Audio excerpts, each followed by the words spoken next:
Hello, and a big warm welcome to the Guardian Doula's Diary podcast. My name is Angela Deuce, or Angie. I'm your host and the founder of Guardian Doula. I'm a certified birth and postpartum doula and childbirth educator based on Sydney's Northern Beaches and serving women and their families all throughout Sydney. This podcast is an honest collection of the stories and experiences of birthing women and the professionals that support them to empower, equip, and inspire us all. Let's get into it. Okay, so I'm Emma. I am a registered acupuncturist in Australia. I practice on Sydney's Northern Beaches, a beautiful part of the world, which I know you're also from, Angie. Yeah. And I'm also a yoga teacher, Pilates instructor. That's my sort of background and the things I've done for the last 15 to 20 years of my life. I am also a mum of Delilah and pregnant with another little one on the way. And I am absolutely obsessed with all things pregnancy, birth, fertility. It's been my absolute love for a long time, and even more so since being pregnant with my daughter. The pregnancy side of things, really, the pregnancy and birth side of things just blossomed even more. So something I'm very passionate about is supporting women and pregnant people in that space. Wow, that's so cool. I feel like it's really common that people decide that they're really passionate about birth after going through it themselves and being pregnant. They go, oh my goodness, this is amazing. This is the coolest thing ever. Like, how do I make this part of my life? That was definitely the case for me when I became a doula. It was just like, I was like, wow, birth is amazing.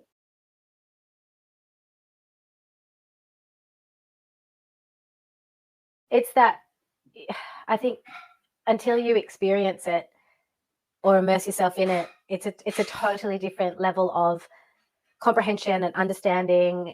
It's very experiential, the process of pregnancy and birth. And that's not to say, I know there are some fabulous doulas and practitioners that haven't been pregnant and are not planning to and won't birth. So it's just, I think a lot of people are drawn to this space from personal experience. And it was definitely something that was in my world and in my realm from a very early age.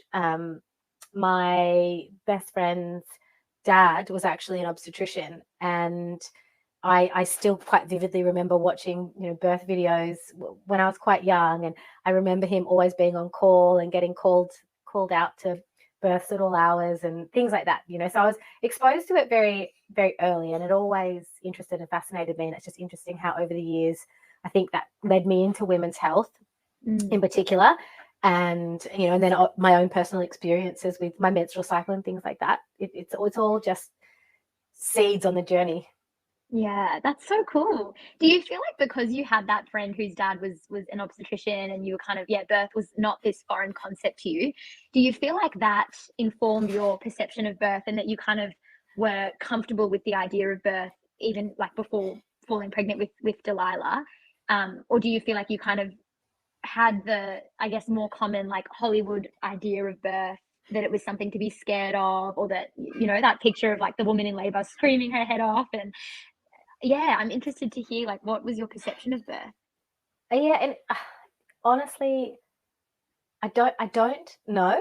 It's really hard to think back to what it was, but I definitely know that my pregnancy journey, I was very sort of fortunate in the people I had around me, and the things that just came my way that really opened my eyes even more, and allowed me to make some really informed choices through my first pregnancy.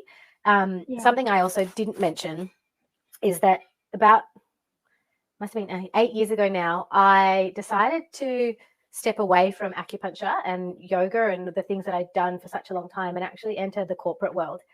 And I entered the corporate world in the space of medical device in the realm of orthopedic trauma, which is, a whole different thing. But so for 5 years prior to becoming pregnant with my daughter, I was in operating theaters, exposed and dealing with surgeons and theater staff and theater on a daily basis. So it was, in many ways, I've always been a little bit of a juxtaposition, right? Where I have this deep respect and understanding for Western medicine, but also this real affinity with Eastern medicine and Eastern traditions and approaching everything in a more holistic, natural way. But the both exist very much within me, in almost equal, in terms of their respect. Wow. That's incredible. That must be so amazing for your practice to kind of have that really balanced approach. Like, I think especially in the more alternative kind of health and well-being space, you do get a lot of practitioners that are quite, I guess, extreme, maybe is the right word, in their views and in their practice.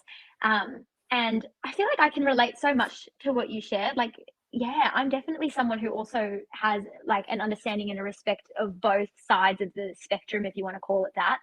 And like I always say, even being a doula, like I'm definitely not someone who is like anti-medical intervention or is like scared of that or against it, especially, I mean, even we were talking before about my little 4-month-old daughter. So she was born with all sorts of health issues. And so she is like on continuous oxygen. She's tube fed. She's been in and out of hospital. Like it's been a really wild journey with her. And I am so thankful for medical intervention, because when it is required and it's genuinely warranted, it is like a godsend. It's but then I think holding that intention with the more holistic approach and with the idea that, prevention's better than cure wherever prevention is possible.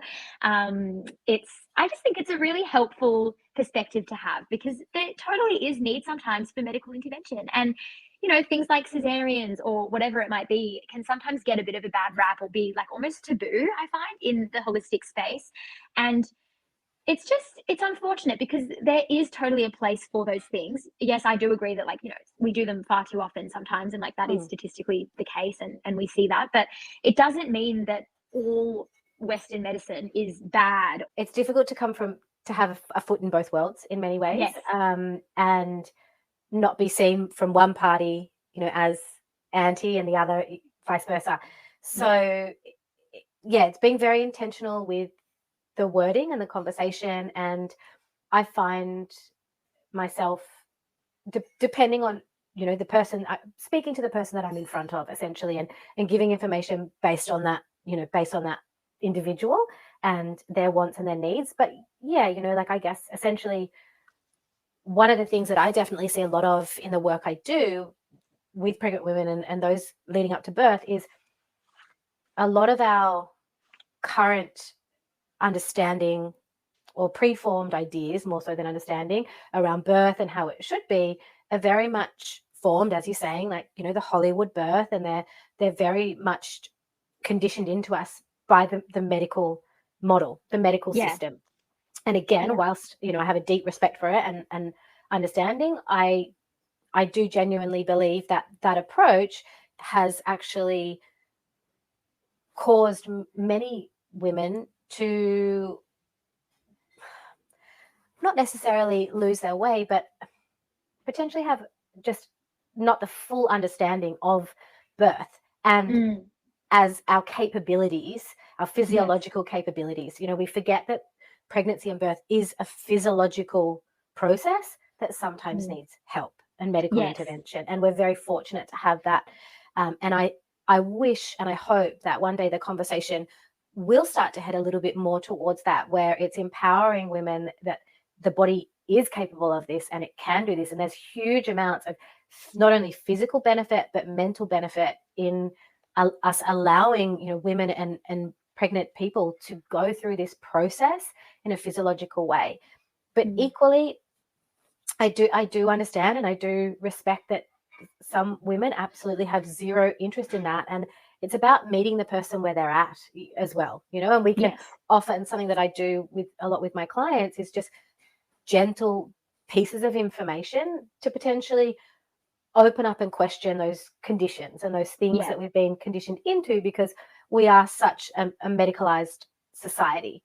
And if they don't arrive at that point where they're open and interested to physiological birth at the time when they're ready to birth, that's okay. That's, that's so fine. And that's their journey and their path. And I respect that. And I really love what you said about meeting the person in front of you wherever they are at. Like, I just think it's really important that we do that. And speaking specifically about birth, it's so often not even so much about how the birth itself goes, but it's like, how was the mother made to feel during the birth? You know, like, was she understood and supported, and did she feel respected, and did she feel safe?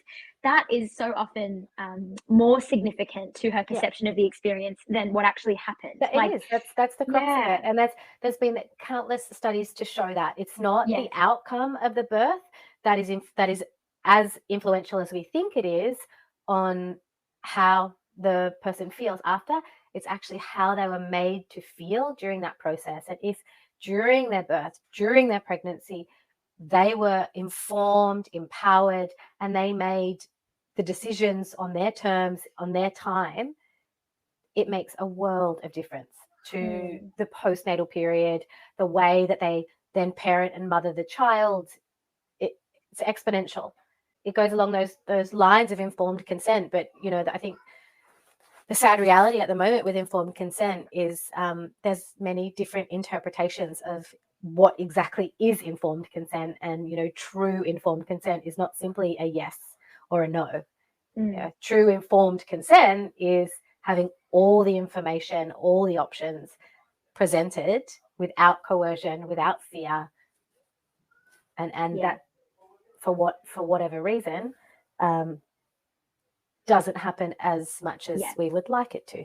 Yeah, it's honestly devastating, isn't it? How rare true informed consent is. Like, you might have part of the picture. I feel like it's more often than not, you will have part of the picture kind of painted for you, whether the risks are explained or the benefits are explained. But it's very often that you'll have one of the two, and you won't also have the other, or you won't also have the alternatives explained, or you won't have you know, what would it look like to do nothing, or it's often like very one part of the puzzle, but not the true full informed consent. And I think sometimes there's the challenge. I mean, informed consent is an incredible thing, but there's also certainly a large portion of the population where if they were offered true informed consent, they'd still look to their medical practitioner for the guidance in terms of what would you do.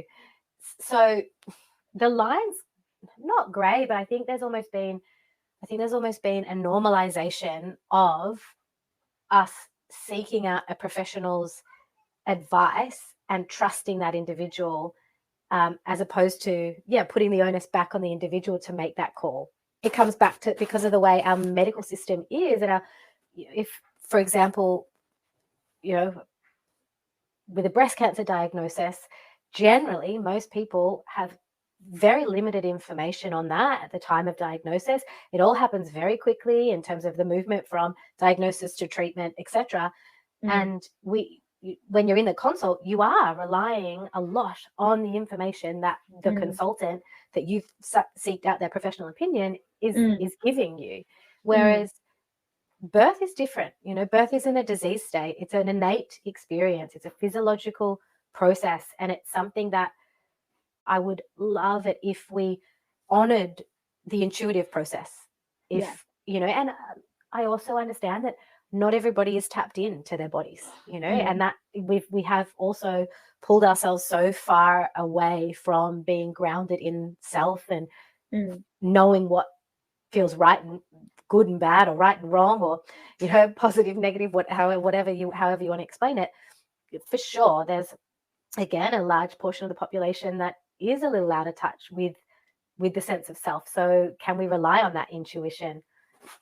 Not always. Not always. You know, so there is, I understand it is a tricky area to navigate. I mean, what you were saying about, you know, the example of breast cancer, and so many other times that we would go and I guess seek out medical advice or medical care, they are very acute situations where, just like you described, you know, you find out you've got this diagnosis, whether it's breast cancer or something else, and then that timeline of finding out to then receiving treatment, it's relatively small, that time frame. Whereas pregnancy is so different. I mean, yes, first of all, it's not a disease, it's not an ailment, it's a normal thing that is not it's not a pathological event, it's a normal event. But it's different to those other situations because, I mean, you have months and months and months to sit there and think about, you know, what type of birth would I like? What type of experience do I want to have? And how do I feel about this procedure or that test or that intervention, whatever it might be? Like, you have time to sit there and consider these things. And I feel like that's part of what's so beautiful about the way that it all happens. Like the fact that pregnancy goes for months and months and months, it's beautiful. It's like this opportunity to learn how to tap into your intuition, and you have time to sit on things and think about things and, you know, do research and decide for yourself about different options. And I think it's a really wonderful thing. And I definitely make a big point of this with my clients as a doula, is using pregnancy as a time to, number one, tap into your intuition and really like stop and listen to what you feel like your gut is telling you, because that's going to serve you on the other side of pregnancy when you are mothering and parenting and trying to navigate like, oh my gosh, do I think that my baby's hungry or tired or sick? Or, you know, you're constantly using your intuition. So it's important that you use pregnancy to develop that skill. And then number two, to also learn to tap into and acknowledge what your body is asking for. Because I think so often, especially in our busy society, like an example that I always talk about with my clients is, let's say you have a headache. So often you'll go, okay, headache equals take Panadol and then soldier on with the rest of my day. Whereas pregnancy is this beautiful opportunity to prepare for birth by going, okay, if I have a headache, I'm going to ask myself, like, what is my body asking for? Is my body asking for a glass of water and a nap? And then let me give my body that instead of take a Panadol and soldier on. I think it's really wonderful that we have these months and months and months to, learn how to follow our instincts and learn how to give our body what our body's asking for. And it is a lot of unlearning, as you were saying before. There's so much unlearning that happens. And it's so beautiful that you've got the time and space to do that. Interestingly, I mean, you know, it's ironic, I think, that you say you've got the time and the space to do that, because in many of the Eastern cultures, in Eastern medicine, traditionally, the pregnant woman was deeply revered and nurtured and cherished, and they were essentially expected to just rest and take time and take stock and move slowly. And particularly in Chinese medicine, traditionally it was, you know, women pregnant, and I use the term woman because historically that's what it is referred to in the texts, were really encouraged to look at beautiful things and immerse themselves in poetry and art and things that essentially lifted and nourished the heart space to in turn nourish the child. And they were really encouraged not to be exposed to anything that was anxiety or fear or negativity. And that was culturally the norm, you know. It was just, movement is important, yes, but everything with intent, and a beautiful intent and respect for the, you know, the mother and the growing baby.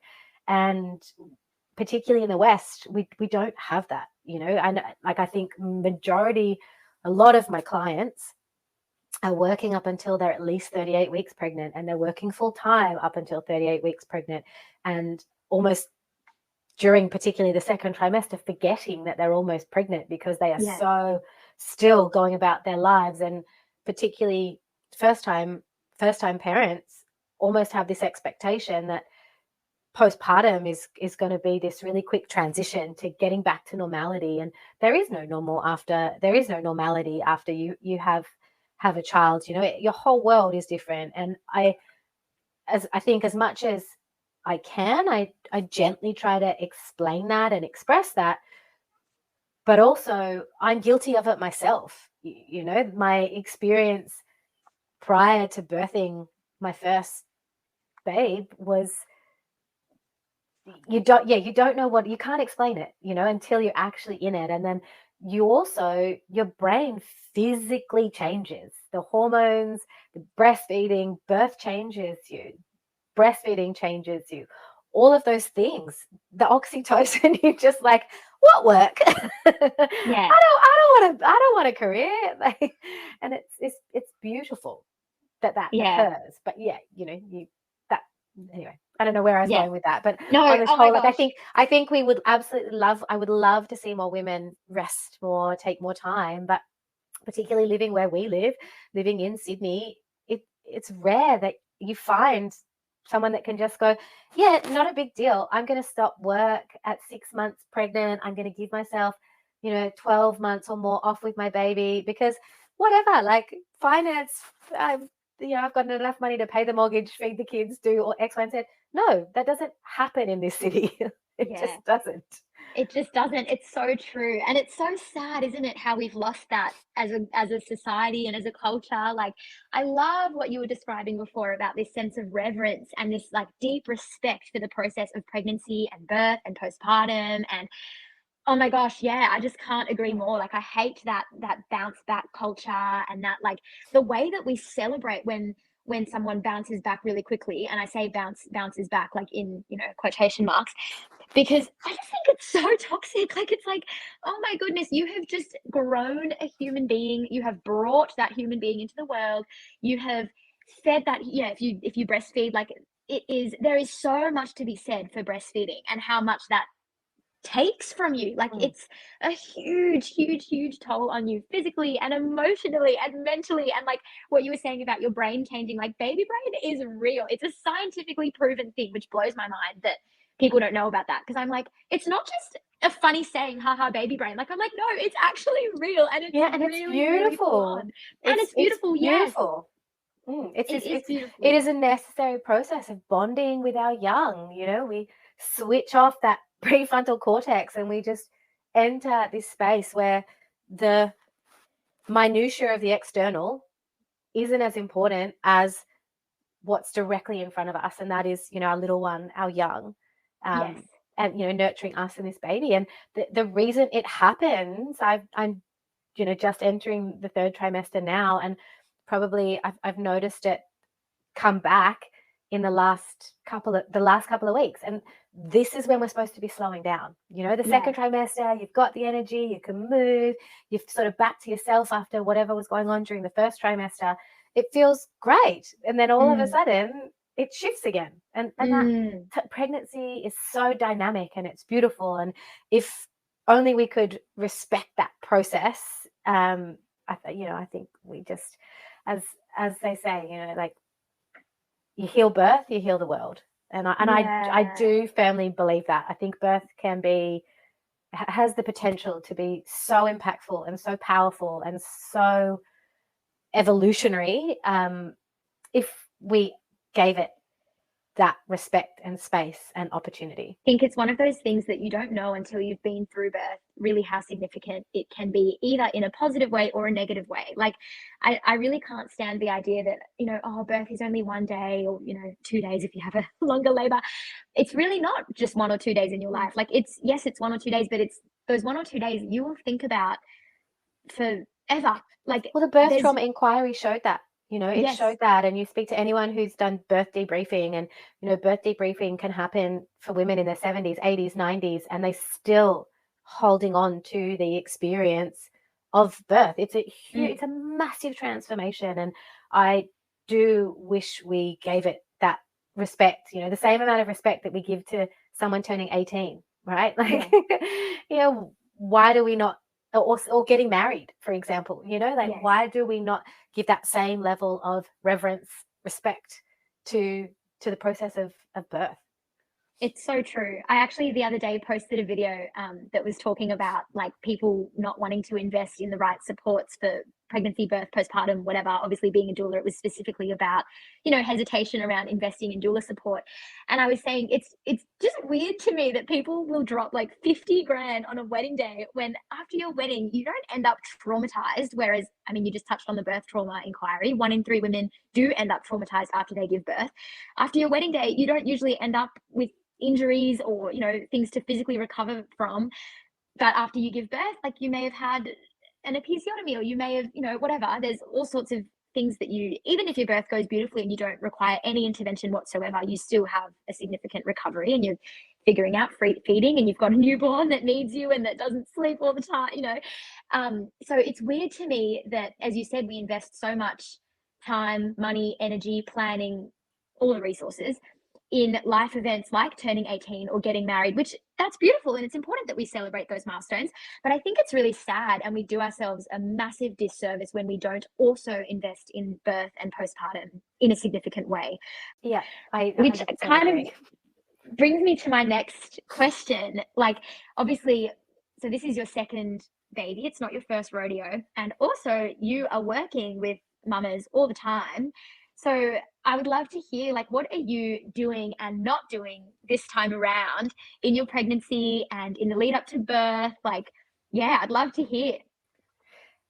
There's a lot that I am doing.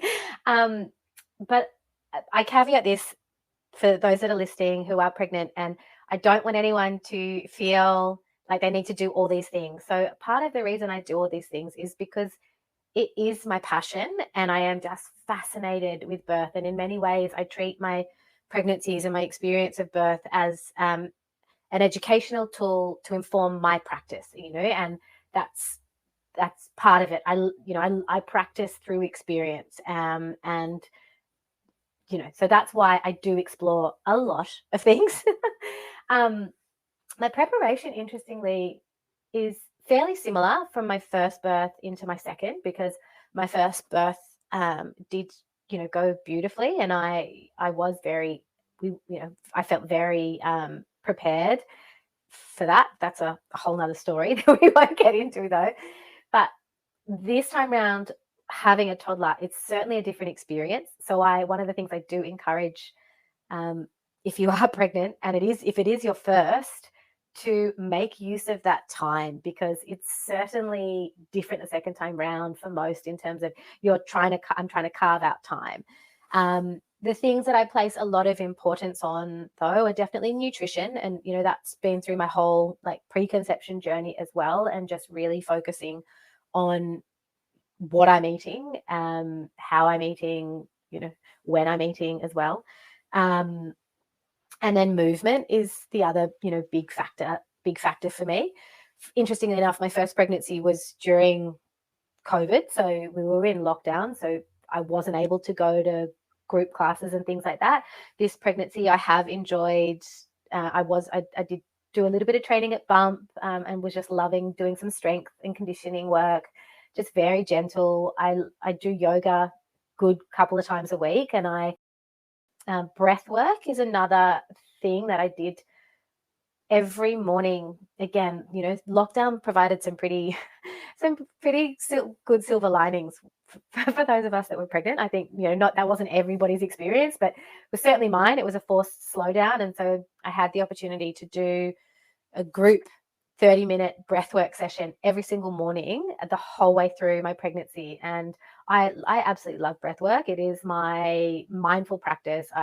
Is the thing that allows me to just drop straight into my parasympathetic nervous system, drop straight into my body. And meditation, obviously, in there as well, but also I also do a pregnancy. I do a pregnancy circle. And so this, again, came out of lockdown, and I did Rhea Dempsey's Birthing with Confidence education. And fortunately, or unfortunately, because of lockdown, all of that went online. And Rhea works very closely with another beautiful woman, Jo Askham. And Jo is a midwife she's almost a midwife. She's about to become a midwife in Victoria. And Jo runs now these weekly pregnancy circles on Zoom. The majority of the women are from Victoria, but I found that whole process the first time round so supportive and just so beautiful that I do it now with her as well, even though majority of the women, again, are in Victoria, and they all go off and create a beautiful women's circle and postpartum circle afterwards, and their mothers group essentially formed from that, which I wasn't able to be a physical part of. But for me, just sitting in circle, talking, we talk about where we're at in our pregnancies, and being able to hold and support other women is just incredible. So I do that, and a lot of education. I'm a nerd at heart. I'm always learning and fascinated. I consume a lot of podcasts and information, and read books, and I reread books and rewatch things. For me, I like to have all of the info, so then I can almost put it to one side and then connect to my intuition. And that's exactly what I found happened for me in my first birth. Every now and then there's this beautiful thing and I love the work of Rhea Dempsey. She just speaks my language.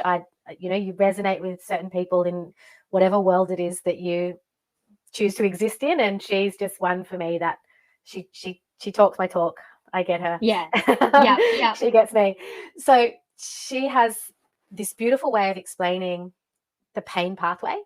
It really encompassed for me this pathway that we go through during labor and birth, and having that, it was like a little roadmap of the hormones, when oxytocin kicks in, when adrenaline kicks in, how we show up, what sort of support we need, along each, I don't want to use the word stage, because we're sort of trying to move away from stages of labor, but along the process, right? Because it's not necessarily, it's not necessarily linear, because sometimes I guess in birth we can go backwards, but anyway, whatever the journey of whatever your birth is. And I found that such a tangible visual thing, that when I was having those moments, those crises of confidence, those self-doubt moments, it was just in my brain, it would flash up in my headspace, and then I'd be able to talk myself off the ledge and go, okay, cool, there's going to be a surge of adrenaline coming here, or I've got to be at this point, I know what's coming next. And it really helped to level out those moments, those crises of confidence, and just anchor me back into my body. And yeah, so that's, I think mostly what I do. I know it's a lot, and as I say, like, some people can just do very little prep and walk through and have a beautiful birth experience, but yeah, for me, I like to have all of the things, but then also be able to set it aside and not expect that all the knowledge is going to mean that things are going to go perfectly to plan. And It's such a difficult balance, isn't it? Like putting the things in place and controlling what you can control, and knowledge is power. Like, I'm such a firm believer in that too, and definitely can relate to you in what you were saying about like just being such a nerd at heart and like loving all the information, and wanting to learn more and always stay up to date with like, what does the evidence say and what does the research say and all of that.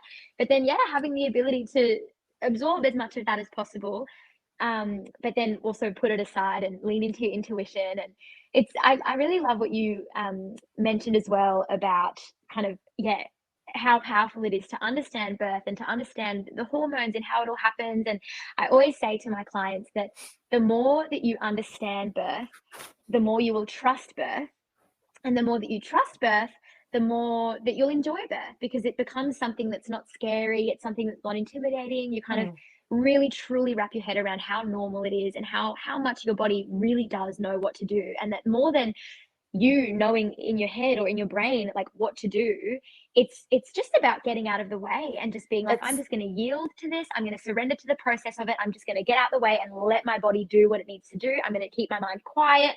And you were touching on that too, about like your prefrontal cortex, and kind of getting out of your thinking brain and into that more instinct driven way of being. Totally, it's so cool. You can't think birth, like Yes. we can't, it's not something that we can think and then it'll happen. We do birth, it happens to us. But like you're tapping into that fear factor, and I definitely think that that's part of that, the conditioning that we need to unravel, is this fear of the pain. And pain is something that I really, really love working with women and in birth, and educating on the pain of in birth is, for the most part, there's purpose. Yes. behind that pain. I mean, to be perfectly honest, like, there's purpose in every pain that we experience in our body, whether it's whatever the physical ailment is, but we won't go down that path right now. And I think the understanding and the knowledge, you're exactly right, it can take away the fear. And if we're empowered and understand the process, then we set the knowledge aside, because we trust and we don't fear. Yes. And when we trust, when we're in that state of trust, our heart is open, our body is open, the physiology then works. When the physiology works, when we're trusting, when we're in the flow state of birth, and that's what it is ultimately. Birth is the ultimate flow state. And men try to achieve this flow state by going from, 1 billion marathons in whatever it is in a year, or they do. And I think many people, the flow state is such an incredible space to be in, and we have it innately as women, as part of our process of bringing life into this world. That is what I would love us to be talking about more. Yes. And then it's like, okay, cool. Then as the birthing individual, you can choose where you want to take that on or not. You're like, yes, I want to tap into that. I want to feel what it is like to enter that flow state. Well, no, I'm cool. I'm happy just sitting over this side, and I'll take my epidural and I'll take my whatever path. And you take that because you made that choice between the two from a fully informed place. Yes, and that is the key, is that it's like you are in the driver's seat. You have taken all the information and you've made your own decision, and then you've been supported in that decision, whatever it is. That is, definitely the secret ingredient. Yeah, and then something I probably didn't add is also, my support network. The support people around me have all very intentionally chosen. I think one of the biggest things in birth, that the advice that I could give to anyone is know yourself. Know deeply, and this is it, who we are evolves for sure, but there's threads throughout our lives of how we show up when we're under pressure, of how we show up when we're in our most intense moments, when we're our most vulnerable, when we're our most raw, when we're our most tested, because that's who you show up as in birth. And if you know who you're going to show up as in birth, then you can build that support network around you so that you're able to get through it and feel your best self. And you're able to feel the most supported that you've ever felt in your entire life.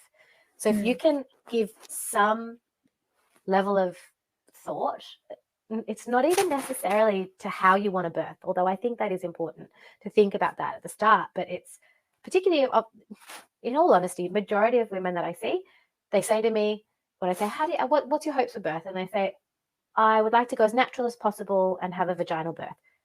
That is 90% of the people that I see. So what we need to now understand is how to support that. And the onus comes back to us again as the individual. If we can then couple with, okay, my aim is this. How do I then show up under pressure? Okay, so when am I most tested? Who do I want by my side? Who do I want to be my circle of influence? Who do I want to hold my hand? Who do I want to carry me across the finish line? The same way, any Olympian, any athlete picks their coach, picks their support team. They don't just pick them off the side of the street. They're very intentional choices in terms of how they are as an athlete, what their psyche does. Same, we should approach birth if we want to achieve a physiological, normal vaginal birth. If that is our intention, it's all about the support you have around you. It's not a mountain to be climbed by ourselves. Yes, absolutely. And the research totally supports everything that you just said. Like, it's not even that it's an opinion and, that's what some people think. Like, no, that's just fact.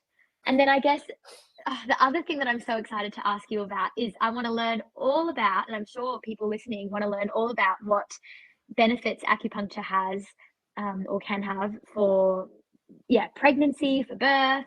Tell us all about it. There's so many, and it really, my favorite, I absolutely love doing birth prep. I really do. It's probably my favorite thing to do.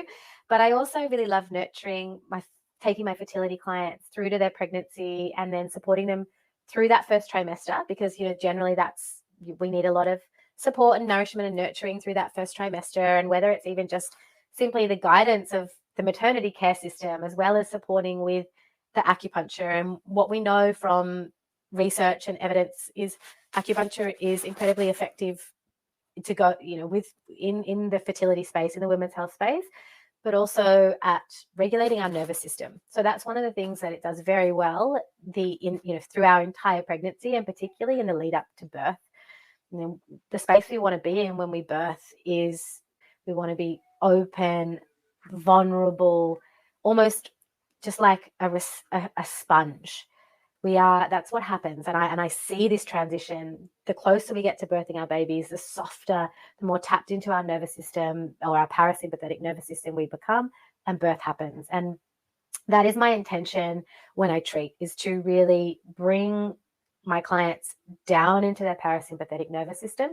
So the messages from baby can come up to the brain be received, and then this beautiful dance between the mother and baby occurs. If the mother is still got a to-do list as long as my arm, the baby can be sending messages saying, I'm ready to birth. But if mother's brain isn't in a state to receive that, there's not enough oxytocin receptors there. There's not, the process we know doesn't happen. So that is one area that I work with, is the nervous system for sure. Then what we also know from research is that there's a series of acupuncture points that do have an oxytocic effect on the body and the uterus. In addition, there's points that help to ripen the cervix, cervical ripening, and increase Bishop scores. Things like that have been shown through evidence to improve with the use of acupuncture in the lead up to birth, and also pain relief during labor. So another study to show that those who have birth preparation acupuncture and then utilize acupuncture or acupressure during their actual labor and birth have a reduced length of labor and are less likely to actually use medical pain relief. So incredible. they're the sort of evidence-based stuff that I can talk about. As I mentioned to you before, I'm an APA registered practitioner, so with that comes certain guidelines in terms of everything I say has to have some pretty concrete evidence behind it. Acupuncture does do a lot of sort of other things, but that's pretty much the scope in terms of what I can talk about. Also, nausea and vomiting is a really common one that comes up throughout pregnancy, but also in the actual birth for some people. And there's, again, acupressure or acupuncture points we can use to help that. And supporting pregnancy, there's, so many things that can pop up in pregnancy. And one of my mentors is actually doing a lot of work at the moment with preeclampsia and high blood pressure. And reducing that. She's based in the US, and the US has a wonderful model where there's a lot more. I mean, their maternity system is questionable at times, but their integration of Eastern and Western medicine is a lot better. So they have got acupuncturists in some of the hospitals over there working in the maternity ward, so they're able to give daily treatments to women who are experiencing hyperemesis, for example, and the same with preeclampsia and high blood pressure. And they're really able to make these, Eastern modalities accessible because they are incorporated into the hospital system. I mean, not all hospitals in the US, but it's certainly more of a thing over there. Yeah. I something I would just love to bridge that gap one day. Oh, that's so beautiful. How amazing. Yeah, absolutely. That's incredible. And I just wanted to call out too what you were touching on before about the cervical ripening. So often you'll hear people, and I get asked all the time about like, oh, how can I naturally induce labor? And it's such like, I'm like, oh, you can't. There's no such thing as a natural induction. And so I love what you were saying about how acupuncture can ripen the cervix. And for anyone who doesn't know what a Bishop score is, you mentioned that before. A Bishop score is essentially, I suppose, a measure of like how ready, if you want to use the word ready, how ready is your cervix for labor? Kind of how soft is it? How whatever. That's what a Bishop score is. And so it's really cool what you were saying about acupuncture being this useful tool in cervical ripening. And there are so many things that can help with cervical ripening. But yeah, I love that. Like that is the label or the goal, or that it's about cervical ripening. It's like, let's get our cervix ready, not let's force this baby out, and it's a bit of a misnomer, and that's something that I have postgraduate studies in acupuncture, obstetric acupuncture, and not everybody does. And a lot of people will just go to any acupuncturist under the pretense that, oh, I want an induction. And ultimately, those of us that have done additional study in this area, we never use those terms. And I make that very clear to my clients that I am not here to induce your baby. That is not what I want to do. Your baby is going to come when your baby is ready. Just like in the in Western medicine, we shouldn't be inducing babies unless there is a real medical need. It is exactly the same in acupuncture. So everything is done with the intention to prepare for birth, for labor and delivery, for labor and birth. The only caveat to that is if they are facing a medical induction, the next day, fine. I will do all my things, or I will even go into the hospital and actually do my things when they're, I always encourage my clients, if possible, to have really drawn out, lengthy inductions. And a majority of the time, they don't actually need the Synto. If we allow the process to happen, and we take it slow, and I get them to use their acupressure points, or I come in and see them at the hospital, it happens. Which is important to mention, I think, because a lot of women don't seem to know about that. Like, I mean, at least the ones that I've worked with and that I've spoken to, I think it's worth calling out. Like, let's say, you're in a situation where you are facing a medical induction and it's been indicated clinically for whatever reason, you've had a test, you've had something, and it's indicated that like that is the safest thing for you or your baby. Then what happens?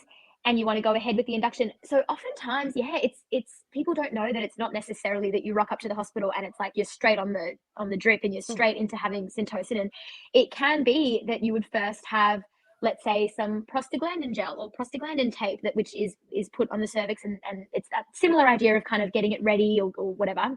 Yeah. And then if that doesn't put you into labor, then sometimes the next step would be that you would have a stretch and sweep. If that doesn't put you into labor, then maybe the next step is that you would, I don't know, have your waters broken or whatever. Like, there are certain things that can be done, certain measures that can happen before starting the Syntocin and drip. And as you were saying, Emma, like oftentimes those other measures and those other steps before the Syntocin and can put you into labor sometimes, and it's not even required. It's asking for the time in between, right? And that's something that I always say. I'm like, great, if we have to have this induction, that's the way it has to be. But how, between each stage, what's the maximum amount of time? Okay, great. Ask for that. And I always say, like, expect to be in there for 48 hours and take your comfort measures into the hospital. So take your pillow, take your eye mask, set up that I want you to be comfortable, because the last reason I want you to, pull the trigger on that induction and go to the Synto is because you're kind of just over it. You want, I'm like, I try to set my clients up, those that do, require an induction, saying, I want you to plan for the long haul. Just plan for that. And if it happens same thing with birth, right? Like, plan that you're going to be pregnant for 42 weeks or whatever it is that your care provider is comfortable with you going to, and you're comfortable. You plan for that long game. Visualize the short game. Visualize that perfect, whatever, 39, 40 weeks. We can pray for it, for sure. Yeah. Visualize that. Have that on your vision board.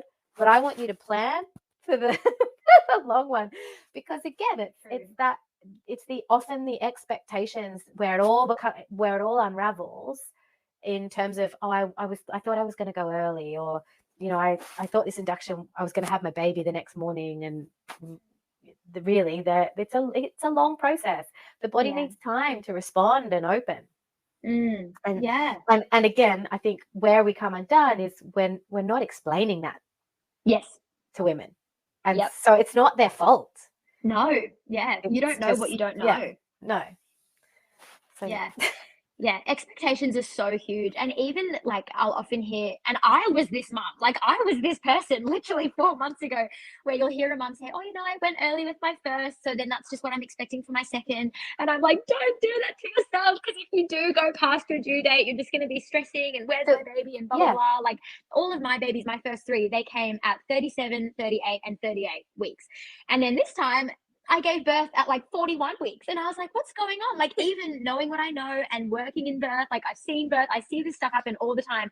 And I tell my clients, like, don't assume that because the baby decided to come at 38 weeks one time, that like you will never go past your due date. Like, your due date is just a guess. It's not a thing. Like, don't stress about the due date. And what you were saying about just pretend that you're going to go to 42 weeks and just tell yourself that, like, that's such good advice. And it's so, I feel like it makes the biggest difference, because the second that you feel like you're late and, oh my gosh, where's this baby, and I'm so over being pregnant, like, you just put yourself into such a negative mindset. And then now your oxytocin production is hindered, and it's this vicious cycle coming through going, where's the baby? That's the other thing I tell people.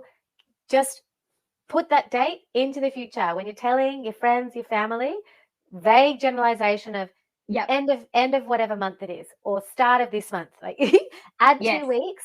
so they're not asking the questions and you're not getting the text message. I mean, I say all this because I see it. You know, I treat because I do a lot of birth preparation.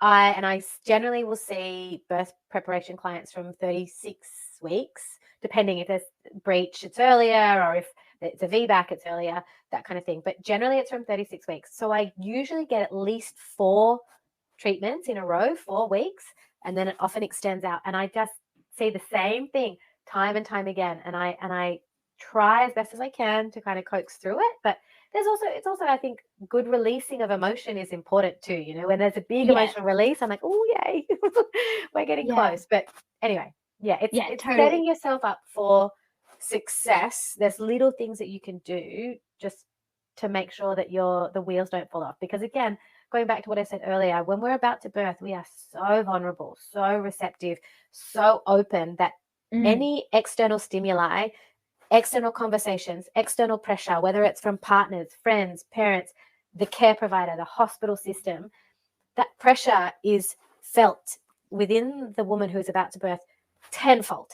Oh, absolutely. Whereas if you had the same conversation 3 months prior with the same person, they could have been like, yeah, whatever, not a big deal. Yep. You just kind of that moment when they're so vulnerable and receptive, it's so intense. And that's why I think it's really also important. We need to be so intentional with our words and our actions around this period leading up to birth, because they hit so hard. Yeah, they really do. They really, really do. It's huge. So huge. And it's why I think care providers probably don't think they're speaking in a fear language, but it's interpreted or it creates fear within the individual because of the vulnerability.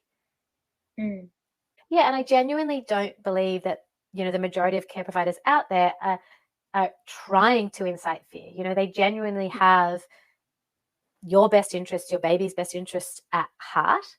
It may not align with your, you know, the way they go about it, or it may not seem like that at the time. And I think a large part of that is because of the vulnerability piece too, and the language that's used. Yeah, that's so true. So true. Oh, so good. I guess to wrap up, what would you, if you could shout one thing from the rooftops? I always like asking this question. If you could, shout something from the rooftops to all the pregnant ladies out there, what would you be shouting? Oh, yeah, it is a massive question, and I think it depends what type of birth that you're hoping for. But let's just assume that you're hoping, as a majority of the people that come into my clinic say, and I guess I do also probably have a skewed section of the population coming into an acupuncturist clinic anyway. They're a certain way inclined. Generally, it is I'm wanting to go as minimal intervention as possible, as natural as possible, vaginal birth. So for those women, birthing people, I really think the most important thing is the 2 things I talked about earlier. Know yourself, and then choose your support team based on that knowledge. Yeah, that's so huge. Support people are so huge in labor. That support person has to be the right person to meet you when you're at your most vulnerable, most powerful, and you want them to draw that power out of you. Yeah, for sure. You've got to be on the same page.